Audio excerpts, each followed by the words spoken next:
കൊട്ടിയൂരിൽ തേനീച്ച കൃഷി നടത്തുന്ന ജോർജ് ചന്ദ്രൻ ജോൺസൺ. അവരുടെ തേനീച്ച ഇരിക്കുന്നത് ഈ റബ്ബർ തോട്ടത്തിലാണ്, ഇട്ടത്തോട്ടത്തിൻ്റെ സമീപത്തുള്ളതാണ്. ഇവിടെ വെച്ച് തേനെടുക്കുന്ന ഒരു വീഡിയോയാണ് ഞാൻ പകർത്തുന്നത്. ഇവർ ഓരോ കൂടും തുറന്ന് അതിലെ തേന് എടുത്ത് ശേഖരിക്കുന്നതാണ് ഇവിടെ ചിത്രീകരിക്കാൻ ഉദ്ദേശിക്കുന്നത്. 200 പെട്ടി ഇവർക്ക് ഉണ്ട്. അപ്പോൾ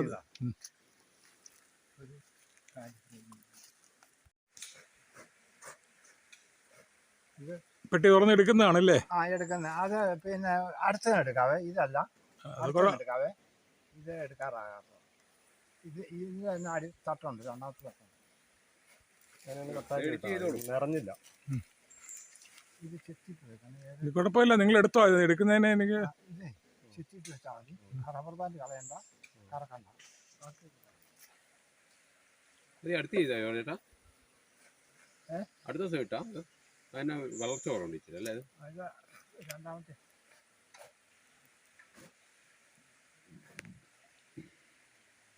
പെട്ടിക്കകത്തുനിന്ന് തേൻ എടുക്കുന്നതാണ്. അതിന്റെ പേര് തേൻ എടുക്കുന്ന ഭാഗമാണ് ഇത്.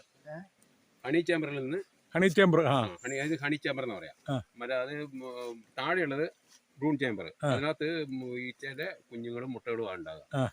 അതിന്റെ മേലെ നമുക്കിപ്പോ 2, 3, 4 ഒക്കെ ഹണി ചേമ്പർ വെക്കാം, ഈച്ചയുടെ വളർച്ചയ്ക്കനുസരിച്ച്. ചിലത് 2 ഉണ്ടാവുള്ളൂ, ബാക്കി 3, 4 ഒക്കെ വെക്കുന്നുണ്ട്.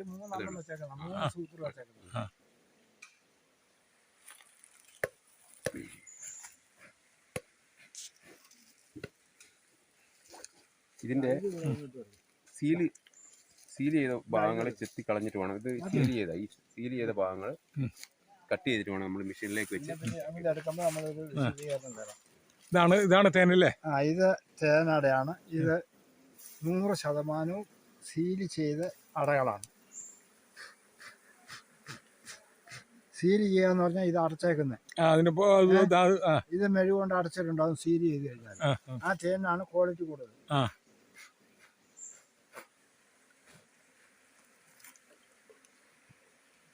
ഒരാൾ പോരാ, 2-3 ആൾ വേണം ഇത് എടുക്കാനായിട്ട്. 2-3 ആളുണ്ടെങ്കിൽ എളുപ്പമുണ്ട്. 2 ആളുണ്ടെങ്കിലും എടുക്കും, ഒരാളുണ്ടെങ്കിലും എടുക്കും. പക്ഷെ വീട് കിട്ടുകയില്ല, ഇതെല്ലാം പിന്നെ സീൽ ചെയ്ത അടയാണ്. ഒരു അട ഇങ്ങനെ ഇതിന്റെ അടുത്ത് എന്റെ വീഡിയോയുടെ അടുത്തേക്ക് കൊണ്ടുവന്നിട്ട് കാണിക്കണം കേട്ടോ. ഇത് വെച്ച് കെട്ടിട്ട് സീൽ ചെയ്ത ഭാഗമാണ്, സീൽ ചെയ്ത അടയാണ്. ഇതാണ് 100% നമ്മൾ എടുക്കേണ്ടത്. ഇതിന്റെ ഉള്ളിലാത്ത ഇത് കത്തിക്ക് ചെത്തും ഈ അടപ്പ്. ഈ അടപ്പ് ചെത്തിട്ട് അത് ചെത്തുമ്പോൾ കാണിക്കാവുന്നതാണ്. എത്ര എണ്ണം ഉണ്ടാവും ഒരു പെട്ടിക്കകത്ത്? എത്ര? 5 എണ്ണമാണ്. ഒരു ഹണി ചേമ്പറിൽ 5 എണ്ണമാണ്. ഒരു ബോക്സ് ഇതിനകത്ത് പിന്നെ 5 ഫ്രെയിമാണ് ഇടേണ്ടത്. 5 ഫ്രെയിമിൽ ഏകദേശം 2 കിലോ 2.5 കിലോയുടെ അടുത്ത് തേൻ കിട്ടും. ഒരെടുക്കലിന് വീണ്ടും സീൽ ചെയ്യുമ്പോൾ വീണ്ടും എടുക്കും. ഒരു 2 ആഴ്ച കൊണ്ടൊക്കെ നല്ല വർക്കുള്ള സമയത്താണ് 2 ആഴ്ച കൊണ്ട് സീലാവും. ഈച്ച പോകാൻ വേറെ പുകയൊന്നും കൊടുക്കേണ്ട കാര്യമൊന്നുമില്ല. അത് പുക കൊടുക്കുന്നവരുണ്ട്, പുക കൊടുത്തില്ലേലും പോകും.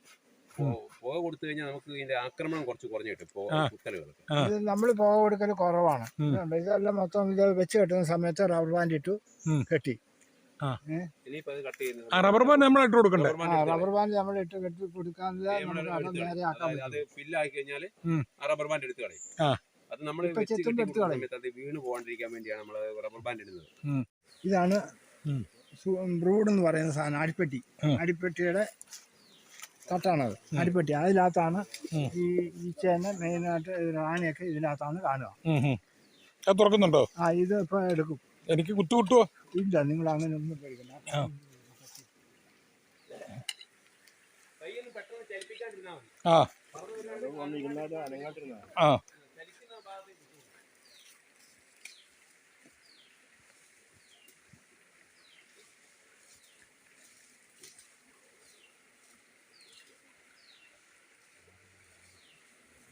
ഇതാണ് ഈ അടിപ്പട്ടിയിലെ അട.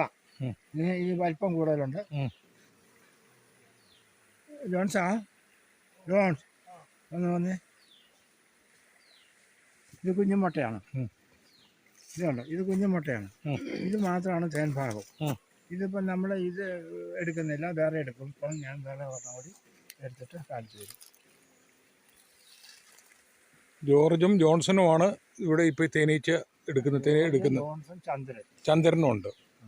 ചന്ദ്രനും ഒക്കെ കൃഷിയുള്ള ആളാണ്. തേനീച്ച കർഷകരുടെ ആണ് ഇവർ, പരിചയമുള്ളവരാണ്. ഇവർ എല്ലാ വർഷങ്ങളായിട്ട് തേനീച്ച കൃഷി നടത്തുന്നവരാണ്. അതൊക്കെ അതെ. ഞാനിത് 50ാമത്തെ വർഷം. 50 വർഷമായി ജോർജ് ഈ 50 വർഷമായി. 50 വർഷം തേനീച്ച കൃഷിയിലുള്ള ഒരു കർഷകനാണ് ഈ കാണുന്നത്. 50 വർഷം കഴിഞ്ഞു.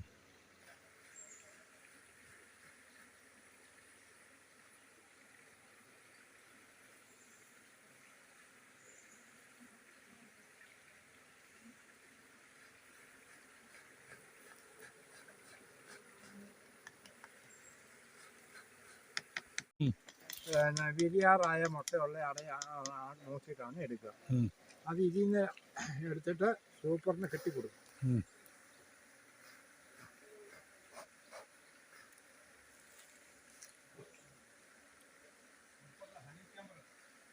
ഹണി ചേമ്പർ എന്ന് പറയാല്ലേ? ഇല്ല, ഇത് ഹണി ചേമ്പറല്ല, ഇത് ബ്രൂഡ്. ബ്രൂഡിൽ നിന്ന് എടുത്തിട്ട് അട എടുത്തിട്ട് ഹണി ചേമ്പറിൽ കൊടുക്കും, വെച്ച് കെട്ടി കൊടുക്കും. അത് തേൻ നിറയ്ക്കുന്ന അട കെട്ടാൻ എളുപ്പത്തിൽ.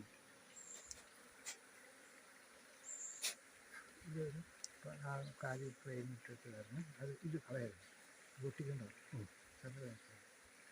അത് അവിടെ ഇരിക്കും. അട കെട്ടാൻ എളുപ്പമുണ്ടാവും. ഈച്ചയ്ക്ക് അട കെട്ടാൻ എളുപ്പത്തിന് വേണ്ടിയിട്ട് ഇതിങ്ങനെ ഒട്ടിച്ചു കൊടുക്കും. എന്നിട്ട് ഇതങ്ങ് വെച്ച് കൊടുക്കും. രണ്ടാമത് വെച്ച് കൊടുക്കും. ഓർമ്മ വിട്ടിട്ട് രണ്ടാമത്തെ കാരി സൂപ്പർ വെച്ച് കൊടുക്കും. ഇത് വേഗം അട കെട്ടി പിന്നെ കുഞ്ഞുമുട്ടയാകും.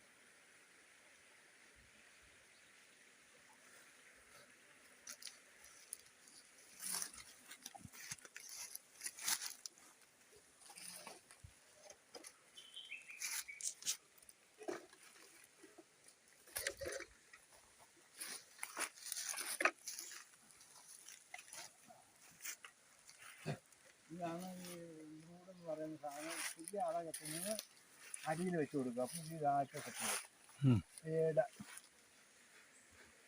3 തട്ട് വരെ വയ്ക്കാം. അത് 3-4 വരെ വയ്ക്കാവുന്നതുണ്ട്. അത് പെട്ടിയുടെ ഈച്ചയുടെ അംഗസംഖ്യ കൂട്ടി കൂടുതലുള്ളതിന് കണക്കാക്കിയിട്ടാണ് കൊടുക്കുക. പിന്നെ ഇത് ഇച്ചിരി വലിച്ചിടും. ഇത് ഇച്ചിരി വലിച്ചിടുന്ന ഈച്ചയ്ക്ക് കയറി ഇറങ്ങും ചെയ്യാനുള്ള ഗ്യാപ്പ് ഇങ്ങനെ മുൻവശം ഇടും. അതെ, ഇത് ഇച്ചിരി വലിച്ചിട്ടാൽ ഇതിലെ ഈച്ച കയറി ഇറങ്ങും ചെയ്യാൻ സൈഡിലൊരു ഒരു ക്യാപ്പ് കൊടുക്കും.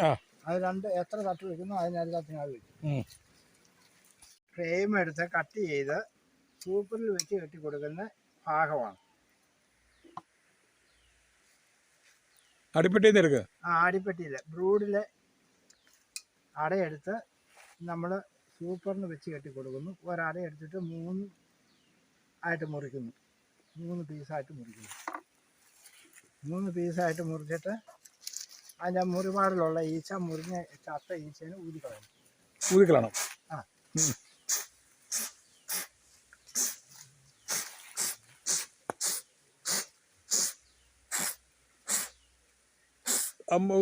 അട മുറിച്ചപ്പോ അതിലുള്ള മുറിപാടിലുള്ള ഈച്ചകളെ ഊതിക്കളയുന്നതാണ് ഇപ്പൊ കാണുന്നത്. അത് ചത്തുപോകും. നമ്മൾ ഊതി കളഞ്ഞില്ലെങ്കിൽ അവിടെ ഇരുന്ന് ചീഞ്ഞു കഴിഞ്ഞാൽ അത് ഈച്ചയ്ക്ക് ഒരു അസ്വസ്ഥതയാണ്. അപ്പൊ അത് നമ്മൾ അങ്ങ് ഊതി കളഞ്ഞാൽ അതങ്ങ് പൊക്കോളും. എന്നിട്ട് റബ്ബർ ബാൻഡ് ഇട്ട് ഇതാക്കിയിട്ട് നമ്മള് സൂപ്പറിന് വെച്ച് കൊടുക്കും. ബാക്കി മുട്ടകൾ അതിൻ്റെ അകത്തുള്ളത്. ബാക്കി കുഞ്ഞു മുട്ട അത് വിരിയുമ്പോൾ അതിൻ്റെ അകത്ത് തേൻ നിറയ്ക്കും. ഇങ്ങനെയാണ് വെക്കുക. ഇത് ബ്രോഡിൽ നിന്ന് എടുത്ത സൂപ്പറാണ്. അതിന്റെ ഈ സൈഡിലുള്ള അടച്ചിരിക്കുന്നത് കുഞ്ഞുമുട്ടയാണ്. അത് വിരിയുമ്പോഴാണ് അതിൻ്റെ അകത്ത് തേൻ നിറയ്ക്കും. അതെടുത്ത് ഇങ്ങനെ ഇതിനകത്ത് വെച്ച് കൊടുക്കും. സൂപ്പറിന് വെച്ച് കൊടുക്കും. അങ്ങനെ 5 എണ്ണം വെക്കും. ശരി.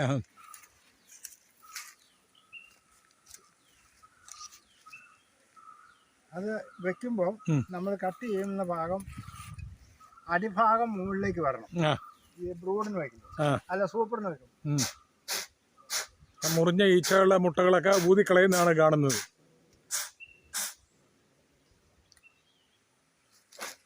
ഇതിപ്പോൾ ഇതിൻ്റെ നമ്മൾ അട പിടിപ്പിച്ചതും ബ്രൂഡിൽ നിന്ന് എടുത്ത ഫ്രെയിമിൻ്റെ മുകൾ ഭാഗമാണിത്. അത് മുകൾ ഭാഗം നമ്മൾ ഇതിൻ്റെ ബ്രൂഡിൻ്റെ അടിഭാഗത്ത് വെച്ചിട്ട് റബ്ബർ ബാൻഡ് ഇടും. അപ്പോൾ അത് മാറിപ്പോകാതെ ശ്രദ്ധിക്കണം. തല തിരിഞ്ഞു പോകാതെ ശ്രദ്ധിച്ചാൽ നമുക്ക് ഈച്ചയ്ക്ക് കെട്ടാൻ എളുപ്പമുണ്ട്.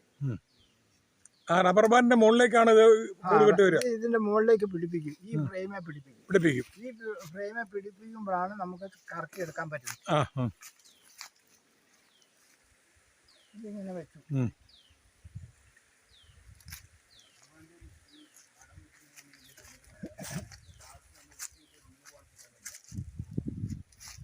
ഇനി ഒന്നുകൂടെ വെക്കാനുണ്ടല്ലേ? അതിന് രണ്ടോടെ വെക്കാനുണ്ട്. അപ്പൊ 3 ഇത് ഒരെണ്ണം കട്ട് ചെയ്തിട്ടുള്ളൂ. ഇനി ഒരു അതിൽ തേനുണ്ടല്ലോ അല്ലേ? എടുക്കാനുണ്ട്. അതില്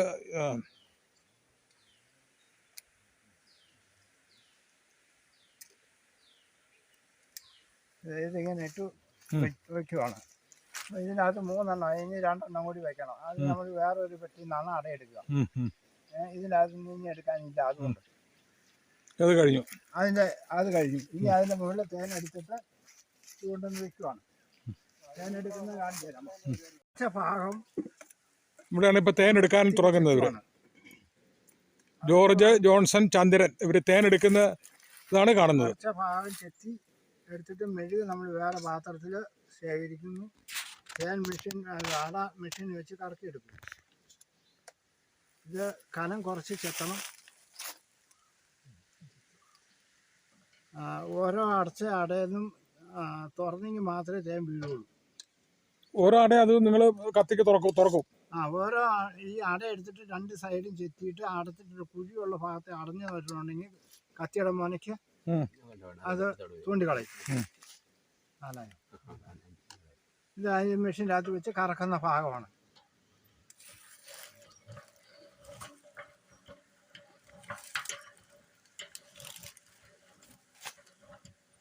ഒരു 2 റൗണ്ട് ഇതാക്കി കഴിഞ്ഞിട്ട്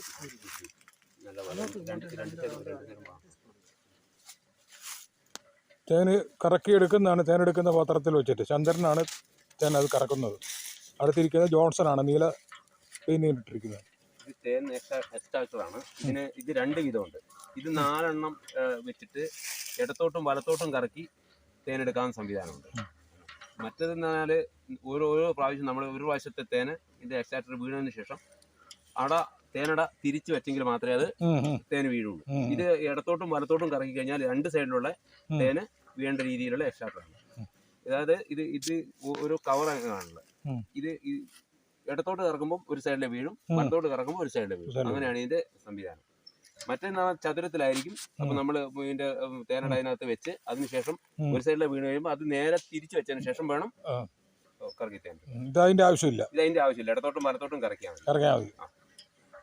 പിന്നെ ചിലതിന്റെ ചെരിവൊക്കെ വന്നു കഴിഞ്ഞാൽ ചിലതിന്റെ വീടില്ല. അന്നേരം നമ്മൾ മറിച്ച് വെച്ചു കൊടുക്കുക.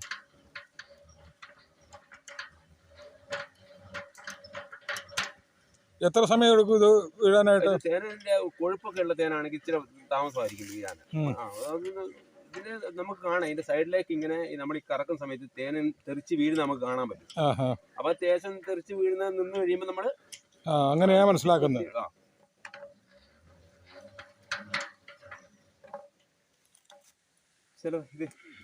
ഇതിപ്പം തേന് വീണ കാലി അറയാണ്. ഇതിനകത്തൊന്നുമില്ല. ഇതിനകത്തില്ല. ഇത് കറുപ്പ് കാണുന്നത് എന്താണ്? അത് നേരത്തെ ഇരുന്നതാ. തേൻ ഇരുന്ന ഭാഗമാണ്. അതിനകത്ത് ഈച്ച വിരിഞ്ഞു പോയതിന്റെ ഇതിരിക്കുന്നതാണ്. അല്ലെങ്കിൽ നല്ല സ്മൂത്തായി നല്ല വെള്ള പലയായിരിക്കും.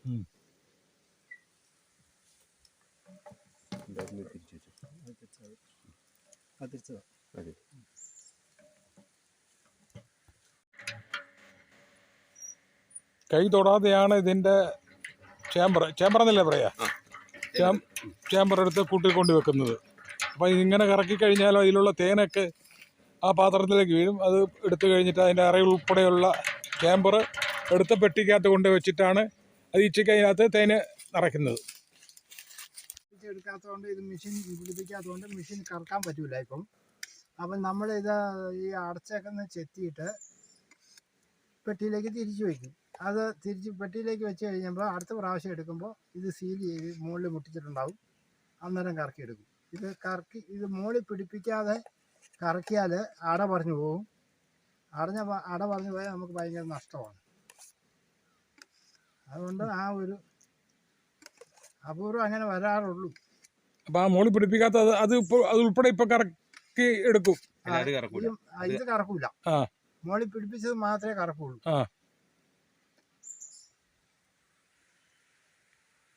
അത് കട്ട് ചെയ്ത് തിരിച്ച് പെട്ടിയിലേക്ക് തന്നെ വെച്ച് കൊടുക്കുക. സൈഡ് ചെത്തിയിട്ട് പെട്ടിയിലേക്ക് തന്നെ തിരിച്ചു വെച്ച് കൊടുക്കും. എന്നിട്ട് ആ ഈച്ച അതിൻ്റെ അകത്ത് നിറച്ചോളൂ. ഈച്ച മുകളിലേക്ക് പിടിപ്പിക്കുകയും ചെയ്തോളൂ.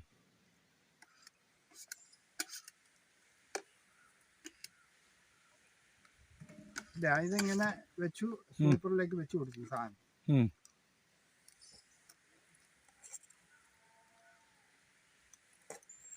തേൻ ഉൾപ്പെടെ അങ്ങ് വെക്കുക. ഇതിങ്ങനെ അങ്ങ് വെച്ചു.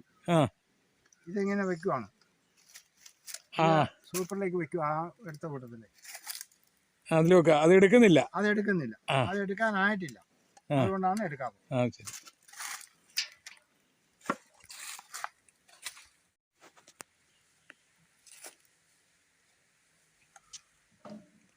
അടച്ച അറ ചെത്തി തുറക്കുന്നതാണ് കാണുന്നത്.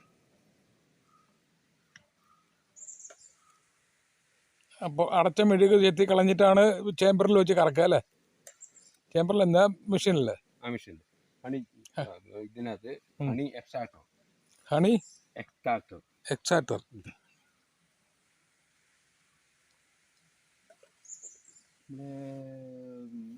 ഇവിടെ സൂപ്പർ എന്ത് ചെയ്യും? ഒരു കാര്യം സൂപ്പർ ഒന്ന് കൊണ്ടുപോയി സൂപ്പർ എടുത്തോ? തേൻ കറക്കി എടുക്കുന്നതാണ് ഇപ്പോൾ കാണുന്നത്.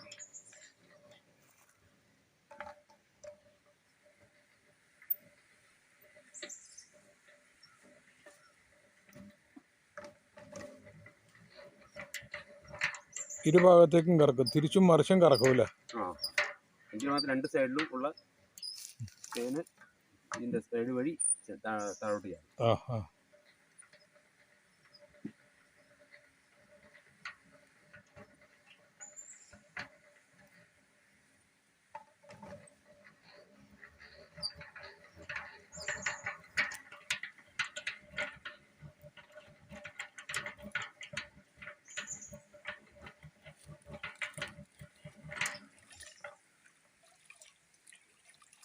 ഏട്ട 200 പെട്ടിയാണ് വെച്ചേക്കുന്നത്. 8 പറമ്പിലായിട്ടാണ് വെച്ചിരിക്കുന്നത്. ഒരു പറമ്പിൽ 26-25 പെട്ടിയാണ് വെക്കുക. അതിൽ നമ്മൾ വെച്ചാൽ 26-25 പെട്ടിയൊക്കെ വെച്ച് കഴിയുമ്പോൾ ഒരു 20-22 പെട്ടിയിലൊക്കെ തേനെടുക്കാൻ ഒരു സമയത്താവും. അത് കഴിഞ്ഞാൽ പിന്നെ ചിലത് നമുക്ക് തേനെടുക്കാൻ പറ്റാതെ വരും. ഈച്ച വർക്കാകാതെ വന്നാൽ നമുക്ക് തേനെടുക്കാൻ പറ്റില്ല. അപ്പോൾ അതുകൊണ്ട് നമ്മൾ 26 എണ്ണം വെച്ചാൽ ഒരു യൂണിറ്റായിട്ട് വയ്ക്കുന്നത് 26 എണ്ണം. ആ 26 എണ്ണത്തിൽ നമുക്ക് ഏകദേശം വെച്ച് കഴിയുമ്പോൾ ഒരു 21-22 എണ്ണത്തിൽ തേനെടുക്കാം. തേനെടുത്താൽ 2-3 സൂപ്പർ വയ്ക്കും. അത് 3 സൂപ്പർ വെച്ചാൽ നമുക്ക് ലാഭം കൂടുതലുണ്ട്.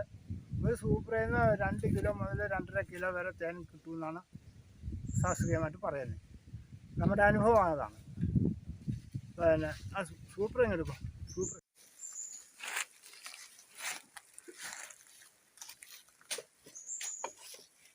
തേനീച്ച പെട്ടിയിൽ നിന്ന് എടുക്കുന്ന രംഗമാണ് കാണുന്നത്.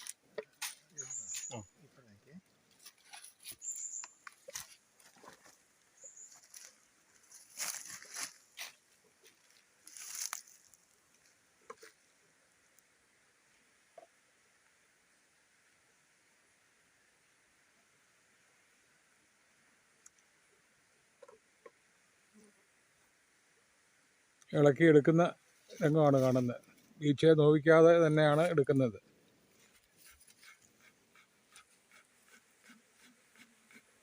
ഊതി ഈച്ചേനെ മാറ്റിയ ശേഷമാണ് എടുക്കുന്നത്.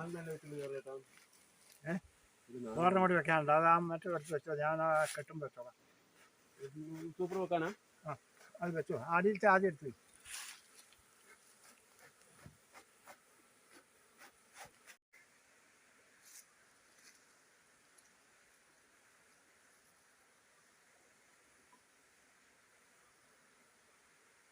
ഈച്ചേനെ നോവിക്കാതെ ഈച്ചയ്ക്ക് വേദന നടത്താതെ എടുത്തു കഴിഞ്ഞാൽ ഈച്ച ശല്യം കുറയും, ഉണ്ടാകില്ല. വളരെ ക്ഷമയോടുകൂടി ചെയ്യേണ്ട ഒരു പണിയാണല്ലേ? ക്ഷമയോട് ശ്രദ്ധയും വേണം. ശ്രദ്ധയും കൃത്യതയും ഉണ്ടെങ്കിൽ മാത്രമേ തേനീച്ചവളത്ത് വിജയിക്കുള്ളൂ. ക്ഷമയും കൃത്യതയും ശ്രദ്ധയും.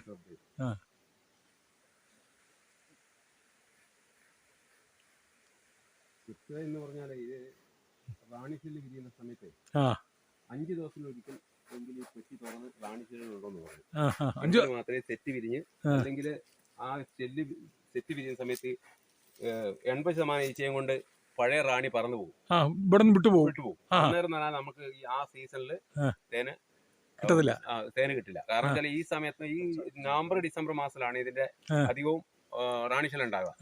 റാണിശല്യം ഉണ്ടാകുമ്പോൾ നാളെ വിരിയും എന്നുണ്ടെങ്കിൽ അതിന്റെ തലേ ദിവസം പഴയ റാണിയും 80% ഈച്ചയും പറന്നു പോകും. അപ്പൊ പിന്നെ ആ സീസണിൽ ആ റാണി മുട്ടയിട്ട് സെറ്റായി വരുമ്പോഴേക്കും നമ്മുടെ സീസൺ കടന്നു പോകും. ഇതിന് അപ്പൊ അത് നമുക്ക് എങ്ങനെ അറിയാം? ഇതിന്റെ ലക്ഷണങ്ങൾ എങ്ങനെ അറിയാം? ഈ റാണി ഷെല്ലിന്റെ ബ്രൂൺ ചേമ്പറിന്റെ അടിയിൽ ഷെല്ലുകൾ ഇങ്ങനെ കാണും. അത് നമ്മൾ അത് കുത്തിക്കളയും.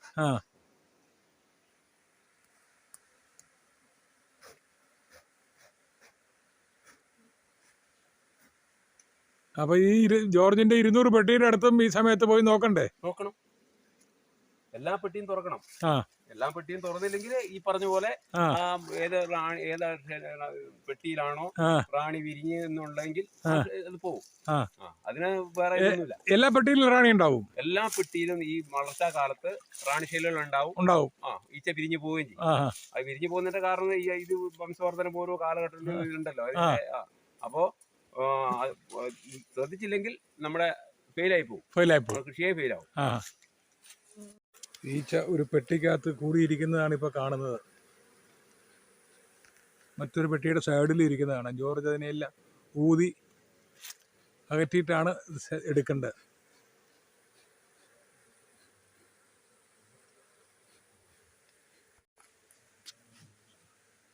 ഇത് ബ്രൂഡിൽ നിന്ന് ആദ്യം എടുക്കുന്നു. നമ്മള് സൂപ്പറിനെ കെട്ടാൻ വേണ്ടി എടുക്കുവാണ്. സൂപ്പറിന് കെട്ടാൻ എടുക്കുന്ന 3ാമത്തെ സൂപ്പറിനാണ് വെക്കുന്നത്. ഇത് എടുക്കുമ്പോൾ ഏറ്റവും സൈഡിലെ അടയാണ് എടുക്കേണ്ടത്. സൈഡിലെ അടയിലായിരിക്കും കൂടുതൽ തേനുണ്ടാകുക.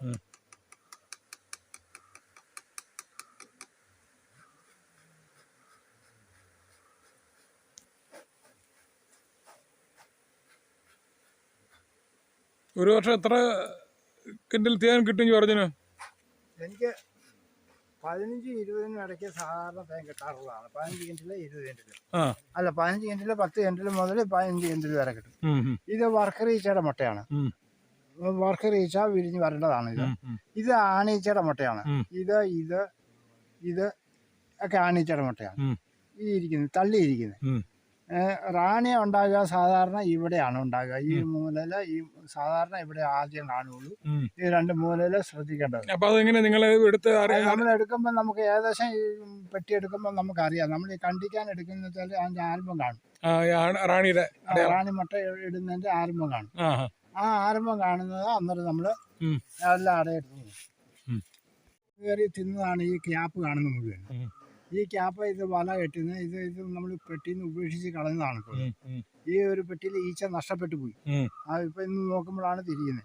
അപ്പൊ ഈ അടയെല്ലാം എടുത്ത് മാറ്റി കളഞ്ഞിട്ട് നമ്മൾ വേറെ പുതിയ 2 അട എടുത്തിട്ട് കൊടുത്തിട്ടുണ്ട്. വിജയിച്ചെങ്കിൽ വിജയിക്കട്ടെ എന്ന് വിചാരിച്ചു. അപ്പൊ അതിലേക്ക് ഇത് വെക്കാൻ പോവുകയാണ്. അത് വെച്ച് കഴിഞ്ഞപ്പോൾ അത് 5 എണ്ണത്തിൽ 4 ആദ്യം വെച്ചിരുന്നുള്ളൂ. ഇപ്പൊ ഇത് 5ാമത്തെ വെക്കുവാണ്. അതിനകത്ത് ഈ പെട്ടിയിലേക്ക് ഇപ്പൊ 5ാമത്തെ വെക്കുവാണ്.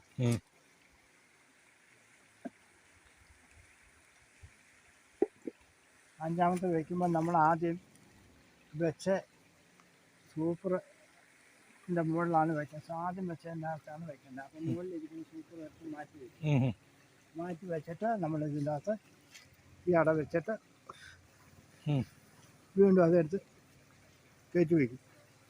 അത് മാറി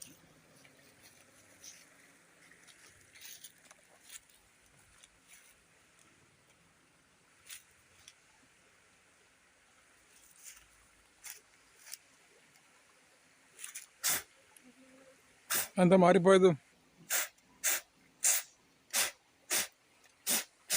അത് ഫ്രെയിം മാറിപ്പോയതാണ്, എനിക്ക് മാറിപ്പോയതാണ്. ഫ്രെയിം അതിൻ്റെ ഫ്രെയിം അല്ല ഇത്, അത് ഇട്ടത് ആദ്യം ഇട്ടത് ഇതാണ് ഇപ്പോൾ അതിൻ്റെ ഫ്രെയിം. ആ ഫ്രെയിമിലേക്ക് നമ്മളത് മാറ്റി വേറെ അത് ഇട്ടു. ഈ ഓരോന്നിനും ഓരോ സൂപ്പറിൻ്റെ ഫ്രെയിമിനൊക്കെ വ്യത്യാസങ്ങളുണ്ട്. ആ വ്യത്യാസം ഉള്ളത് കൊണ്ടാണ് ഇതിപ്പോൾ ശരിയായി. ഓക്കെ, ഇതിപ്പോൾ നമ്മളിത് ഇതുകൂടെ എടുത്ത് വയ്ക്കുന്നു.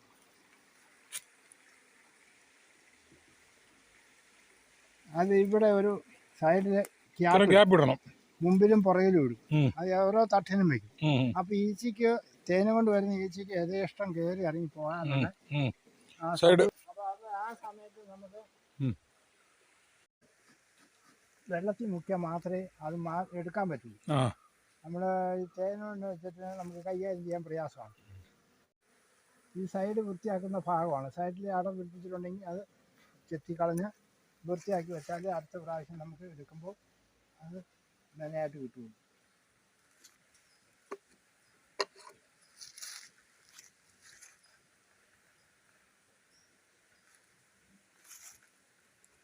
ഇതിപ്പോൾ ഇതിൻ്റെ നമ്മൾ ഈ സൈഡിൽ ആദ്യം എടുത്തു, അടുത്ത രണ്ടാമത്തെ സൈഡ് ഫ്രെയിമും കൂടി എടുക്കുവാണ്. രണ്ടാമത്തെ അത് ഈ സൈഡിലാണ് നോക്കുന്നത്.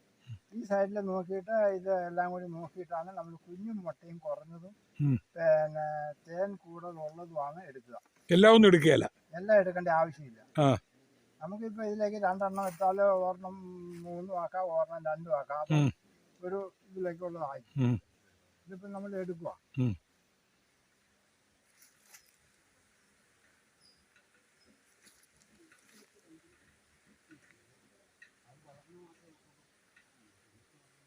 ഇതിപ്പോൾ ഇതിൻ്റെ അകത്ത് നമ്മൾ എടുത്തിട്ട് ഇത് തിരിച്ചു വെക്കുക. ഇത് സൈഡിൻ്റെ അടയായിരുന്നു, പക്ഷേ ഇത് എടുത്തിട്ട് തിരിച്ചു വെക്കുക. കാരണം ഇതിൻ്റെ അകത്ത് കുഞ്ഞും മുട്ടയും ധാരാളമുണ്ട്.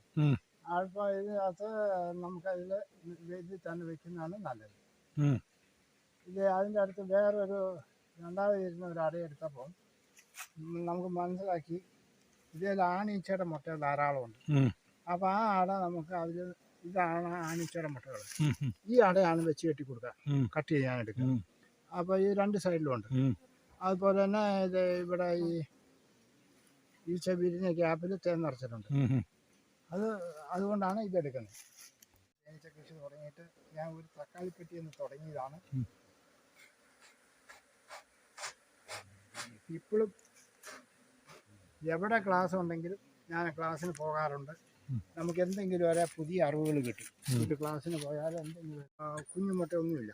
ഇത് നമ്മൾ ഇതിൻ്റെ അകത്തേക്ക് ഇത് ഇതിൻ്റെ അകത്ത് കാണും. നമുക്ക് എടുക്കുന്ന ചില പെട്ടിയിൽ നിന്ന് കാണും. അത് ഇതെടുത്തിട്ട് ഇതിലിങ്ങനെ വെച്ച് ഒട്ടിച്ചു, ഇതിങ്ങനെ വെച്ചു നമ്മൾ ഇതിലേക്ക് വെച്ച് കൊടുക്കുക.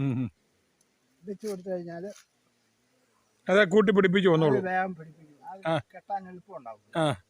അതിന് വേണ്ടിയിട്ടാണ് നമ്മൾ വെച്ച് കൊടുക്കുന്നത്.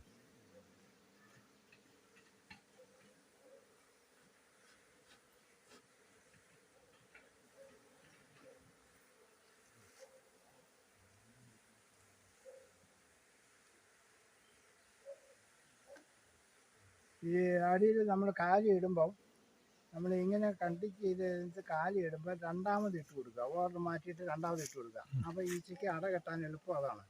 അതിന് വേണ്ടിയിട്ടാണ് അത് ചെയ്യുന്നത്. ഇതിപ്പോൾ രണ്ടാമത് നമ്മൾ ഓർഡറും കൂടി ഒട്ടിച്ചു കൊടുക്കുകയാണ്.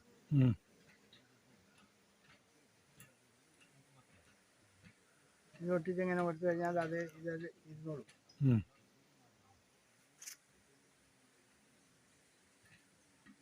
അവിടെ ഫിക്സ് ചെയ്തു. ഇതിപ്പോൾ അതിൽ ഒട്ടിയിരിക്കുന്നു. ഇനിയിപ്പോൾ ഇത് നമ്മൾ ഉറപ്പിച്ച് വെച്ചു. അടുത്ത സൂപ്പർ വയ്ക്കും.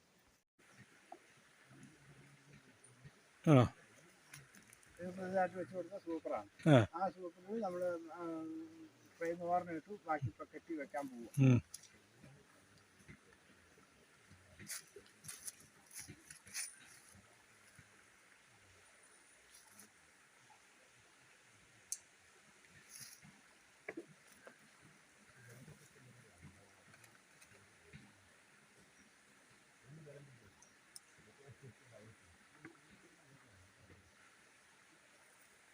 അപ്പോൾ അതിനുള്ള വേറെ എടുക്കണോ? ഇതിനുള്ള ഇപ്പം ആയിട്ടുണ്ട്. 3 5 ഉണ്ട്. അതുകൊണ്ട് ഇനി വേറെ എടുക്കണ്ട. അതിൽ നിന്ന് ആദ്യം എടുക്കാനുള്ളൂ. നമ്മൾ ഇത് കട്ട് ചെയ്ത് അതിൽ വെച്ച് വേറെ പെട്ടിയിൽ നിന്ന് വേറെ എടുത്ത് ഉം. വേറെ വിടുക. അതാണ് നമുക്ക് അതിന്റെ ഇത്. തിരിച്ചു നോക്കാം ജോറേട്ടാ. ഈ ചെള്ളൊന്ന് തിരിച്ചു നോക്കാം. ഞാൻ ഈ ഇത് വെക്കട്ടെ. ആ ചുറ്റി വെക്കാം. ഞാൻ അത് ഇതാക്കാൻ വേണ്ടിയിട്ടാണ്. എന്നാൽ അത് കെട്ടിയിട്ട് മേലെ വെക്കാം അല്ലേ? സമയം പോകുന്നുണ്ടോ? ഇതിന്റെ തേൻ എന്ന് പറയുന്നത് പിന്നെ ഈ കൊണ്ടുവരുന്ന ഈച്ച വാഴയ്ക്ക വരെ അവർ തേൻ കൊണ്ടുവരുള്ളൂ. വാഴയ്ക്ക വരുമ്പോൾ ബാക്കിയുള്ള ഈച്ചയ്ക്ക് അവർ ഒരു കുഴലുണ്ട്. ആ കുഴലനുസരിച്ച് കൊണ്ട് പാസ് ചെയ്ത് കൊടുക്കും. അങ്ങനെയാണ്. ആ അപ്പോൾ ഒരു കൊണ്ടുവന്ന തേൻ കൊണ്ടുവന്ന അതിൻ്റെ അറയിൽ നിറയ്ക്കണമെങ്കിൽ ഒരു 4-5 ഈച്ചയെങ്കിലും ദഹനം നടത്തി ഒരു പദാർത്ഥമാക്കിയിട്ടാണ് വെക്കുക. ഇത് ഈച്ച സംഭരിക്കുന്നത് നമുക്ക് വേണ്ടിയിട്ടല്ല യഥാർത്ഥത്തിൽ. ഇത് അതിന്റെ കുഞ്ഞുങ്ങൾക്ക് വേണ്ടിയിട്ട് സംഭരിക്കുന്നതാണ്. നമ്മളിത് അതിനെ ചൂഷണം ചെയ്ത് എടുക്കുന്നു എന്നുള്ളതേ ഉള്ളൂ. അല്ലാതെ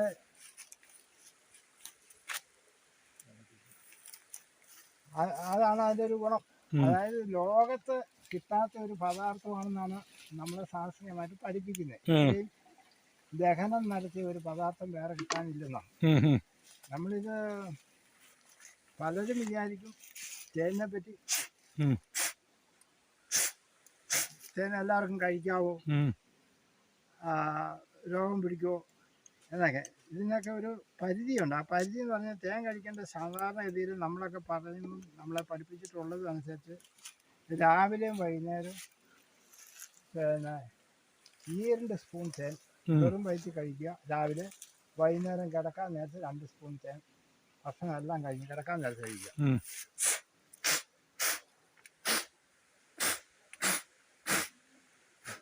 അത്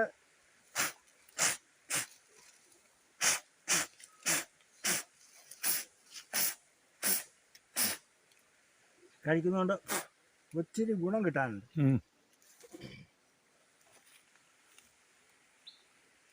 ഇത് നമുക്ക് പിന്നെ ഇതിനകത്ത് വേറെ ഒന്ന് പറയാൻ, ഇപ്പോൾ ഒരു ഗ്ലാസ് പാല് കുടിക്കുന്ന ഒരാൾ ഒരു ഗ്ലാസ് പാലിൻ്റെ അകത്തേക്ക് ഒരു 2 സ്പൂൺ തേനും കൂടി ചേർത്ത് നമ്മളത് കഴിച്ചാൽ 7 ഗ്ലാസ് പാല് കുടിക്കുന്ന ഗുണം കിട്ടുന്നതാണ്. 7 ഇരട്ടി. എന്ത് തേൻ കൂട്ടി എന്ത് ഉപയോഗിച്ചാലും അതിന് 7 ഇരട്ടി ഗുണം കിട്ടുന്നതാണ് പറയുന്നത്.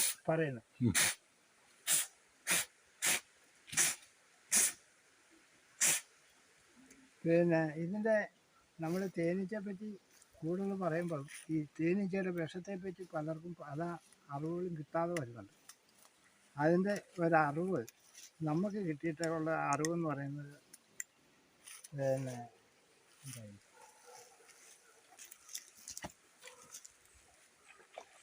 എൻ്റെ ഇവിടെ കൊത്തുമ്പോൾ സാധാരണ ഈ കണ്ണിൻ്റെ പിരിയത്തൊക്കെ കുത്തിയാൽ അതിൻ്റെ വിഷാംശം നമ്മുടെ കണ്ണിൽ പോകാറുണ്ട്. കണ്ണിൽ പോയാലേ നമുക്ക് അതിൻ്റെ അകത്ത് തേൻ്റെ ഈ വിഷത്തിൻ്റെ വില നമുക്ക് മനസ്സിലാവുള്ളൂ. അതെങ്ങനെ പോയി കഴിഞ്ഞാൽ ഭയങ്കര നീറ്റിലായിരിക്കും. അത് ചിലപ്പോൾ ഒരു ഉച്ച വരെയൊക്കെ, രാവിലെ ആണെങ്കിൽ ഉച്ച വരെയൊക്കെ ആ കണ്ണ് നീറ്റിലുണ്ട് അനുഭവപ്പെട്ടുകൊണ്ടിരിക്കും. അതാണ് അതിൻ്റെ ആ കണ്ണിൽ പോയാലാണ് അതിൻ്റെ ആ വില നമ്മൾ മനസ്സിലാക്കുന്നത്. ഇത് ഒരു കിലോ തേനീച്ച വിഷത്തിന് 5 കോടി രൂപ വിലയുണ്ടെന്നാണ് ശാസ്ത്രീയമായിട്ട് പഠിപ്പിക്കുന്നത്. അത് എല്ലാവരും ഒന്നും പഠിപ്പിക്കുന്നില്ല. എന്നാലും പല ഉന്നത വിദഗ്ധരായവർ ക്ലാസ്സുകളാണ് അത് നമുക്ക് കിട്ടുമ്പോഴാണ് അത് നമുക്ക് മനസ്സിലാവുള്ളൂ. അതിന്റെ പ്രയോജനം എന്താണ് വിഷത്തിന്റെ? ആ വിഷം എന്ന് പറയുന്നത് ആ വിഷമാണ് അധികവും എല്ലാ മെഡിക്കൽ മരുന്നുകൾക്കും ഈ തേനീച്ച വിഷം ചേരുന്നുണ്ടെന്നാണ് പറയുന്നത്. അതുപോലെ തന്നെ ഈ വിഷം തൊട്ടാൽ ഈ തേനീച്ച വിഷം കൊണ്ടുള്ള വിഷമാണ് പോലും ഈ തേനീച്ചയുടെ വിഷം കൂടി അത് ചേർത്തിട്ടുള്ള മരുന്നാണെന്നാണ് പറയുന്നത്. അത് നമ്മൾ എന്നെ പഠിപ്പിച്ച ഒരു ഗുരുനാഥൻ പറഞ്ഞത്, സാധാരണ പതിവായിട്ട് ഒരു ഈച്ച കുത്തുകൊള്ളുന്ന ഒരാളെ ഒരു വിഷം തൊട്ടാൽ ആ വിഷം നമുക്ക് ഏൽക്കുകയെന്നാണ് പറയുന്നത്. അതായത് അത്രയ്ക്ക് പ്രതിരോധം കിട്ടുന്ന ഒരു ഗുണമാണ് തേനീച്ച വിഷം. പിന്നെ റോയൽ ജെല്ലി എന്ന് പറയുന്ന അതിലും വലിയ വിലയുള്ള സാധനമാണ്. അത് ഈ ഈച്ചയുടെ നിറന്തലേന്ന് വരുന്ന ഒരു ദ്രാവകമാണ്. അത് തേനീച്ചയ്ക്ക് അതിൻ്റെ റാണിക്കാണ് അതിൻ്റെ പദാർത്ഥം കൂടുതൽ ഉപയോഗിക്കുക. അത് തേനീച്ച അത് റാണി ഈ റോയൽ ജെല്ലി മാത്രമേ ഉപയോഗിക്കുള്ളൂ. വേറെ ഒരു ഭക്ഷണം അതില്ല. തേൻ റാണി വിരിഞ്ഞ് വന്നാൽ തേൻ ഒരു പ്രാവശ്യം രുചിച്ച് നോക്കുള്ളൂ എന്നാണ് പറയുന്നത്. അത്രയ്ക്ക് വ്യത്യാസം. ഓക്കെ. ഇങ്ങനെ തോണ്ടി അതിൻ്റെ അകത്തേക്ക് ഇടുക. അപ്പോൾ ആ ഈച്ച മാറി കിട്ടും. നമ്മൾ വെക്കുമ്പോൾ അത് ഈച്ചയ്ക്ക് നോവുകയില്ല, ഈച്ച ചാകുകയില്ല. പെട്ടി അങ്ങോട്ട് എടുത്തോ. അത് അങ്ങോട്ട് വേണ്ട. അത് അങ്ങനെയാണ്. അത് തൂങ്ങിക്കിടക്കുന്നത്. അത് നമ്മൾ ഈച്ച കൂടുതലുള്ളതുകൊണ്ട് ഈ തേൻ എടുക്കുന്ന സമയത്ത് അതങ്ങനെ ഉണ്ടാകും. വേദനിപ്പിക്കാൻ പാടില്ല അവരെ. നിവൃത്തിയുള്ളിടത്തോളം ഈച്ചേനെ വേദനിപ്പിക്കാതെ നമ്മൾ ഉപയോഗിക്കുക. അത് ഇതിനകത്ത് വേറൊരു ഇത് പറയുന്നത്, നമ്മുടെ സാധാരണ ഇതിൽ എന്നെ കടുപ്പിച്ച് ഞാൻ ഒത്തിരി ക്ലാസ്സുകൾ കൂടിയിട്ടുണ്ടെന്ന് പറഞ്ഞെങ്കിലും ചില ഗുരുനാഥന്മാർ നമുക്ക് ഒത്തിരി അറിവുകൾ പറഞ്ഞു തന്നിട്ടുണ്ട്. അതായത് തേനീച്ച ഒരു കുടുംബം പോലെയാണ്. തേനീച്ച കൂടുന്നാരും പറയാറില്ല, തേനീച്ച കോളനി എന്നാണ് പറയാറ്. അതെന്താ വെച്ചാൽ നമ്മുടെ ഒരു വീടിനെ ആസ്പദമാക്കില്ല. ആ വീട്ടിൽ 10 അംഗങ്ങളുണ്ടെങ്കിൽ 10 സ്വഭാവക്കാരായി. ആ വ്യത്യാസം നമ്മുടെ ഈ തേനീച്ച കോളനിയിലും 10 കോളനി ഉണ്ടെങ്കിൽ അത് ഏതെങ്കിലുമൊക്കെ വ്യത്യാസങ്ങൾ കാണും. ചില കോളനി അക്രമാസക്തരായിരിക്കും. ആരും നേരിട്ട് അറ്റാച്ച് ചെയ്യുന്ന ഒരു പ്രവണത കാണും. അത് നമ്മുടെ കുടുംബത്തിലായാലും ഉണ്ടാകുമല്ലോ. എല്ലാവരും ഒരേ സ്വഭാവക്കാരല്ല.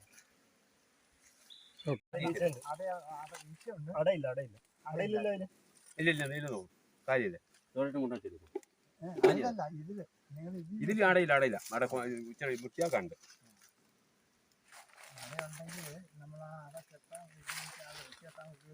ഇല്ല അതിനകത്തില്ല.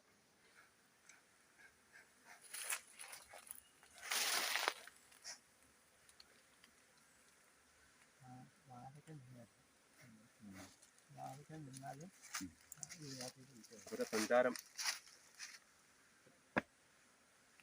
നമ്മളെ ഈച്ചപ്പെട്ടി കൈകാര്യം ചെയ്യുന്ന ഫ്രണ്ടിൽ ഈച്ചക്കൂടിന്റെ ഫ്രണ്ടിൽ ഒരു കാരണവശാലും നിൽക്കാൻ പാടില്ല കേട്ടോ. പറഞ്ഞോ ഞാൻ ഷൂട്ട് ചെയ്തോണ്ടിരിക്കുക. നമ്മളിത് എടുക്കുമ്പോൾ ഈ ഈച്ചപ്പെട്ടിയുടെ മുൻവശത്ത് ഒരു കാരണവശാലും നിൽക്കാൻ പാടില്ല. ഈച്ചയുടെ സഞ്ചാരം നമ്മൾ തടസ്സപ്പെടുത്തിയാൽ അവരെ നമ്മൾ ഉപദ്രവിക്കാൻ സാധ്യതകൾ കൂടുതലുണ്ട്.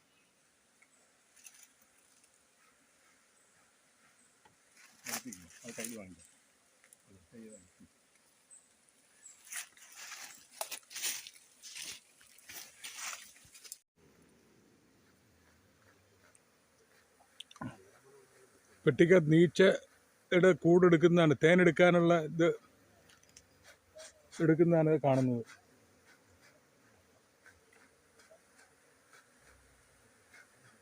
ഈച്ചേനെ ഊതി മാറ്റുകയാണ്.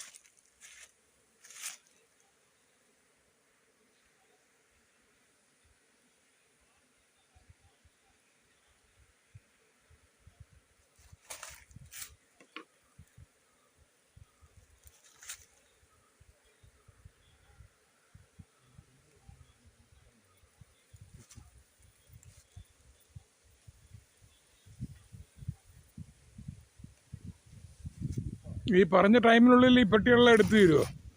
നമുക്കൊരു ദിവസം ഒരു 10 മിക്കവാറും എടുക്കുള്ളൂ. അത് കൂടുതലാണെങ്കിൽ 4-5 പേരൊക്കെ ഉണ്ടെങ്കിൽ ഒരു 2 പറമ്പിൽ എടുക്കാം. അത് ആദ്യത്തെ ദിവസമൊന്നും കിട്ടിയാല.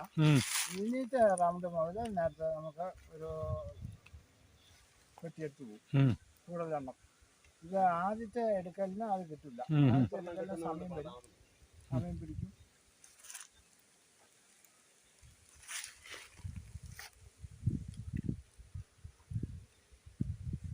എടുത്ത തേന് പാത്രത്തിൽ നിന്ന് കന്നാസിലേക്ക് ഒഴിക്കുന്നതാണ് കാണുന്നത്.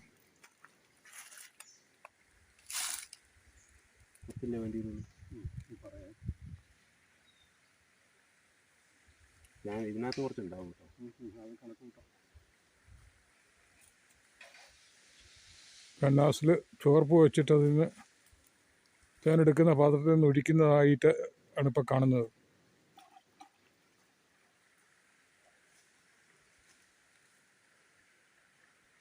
ജോൺസണും ചന്ദ്രനും.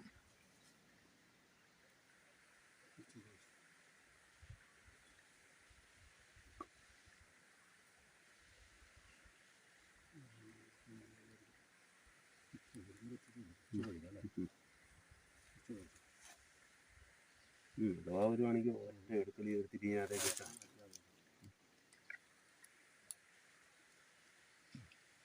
ചൂട വേണം തോന്നുന്നു.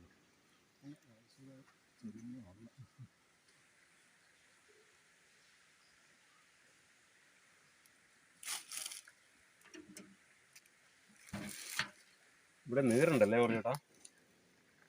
എവിടെ ഒരെണ്ണത്തിലുണ്ടെന്ന് നീറ്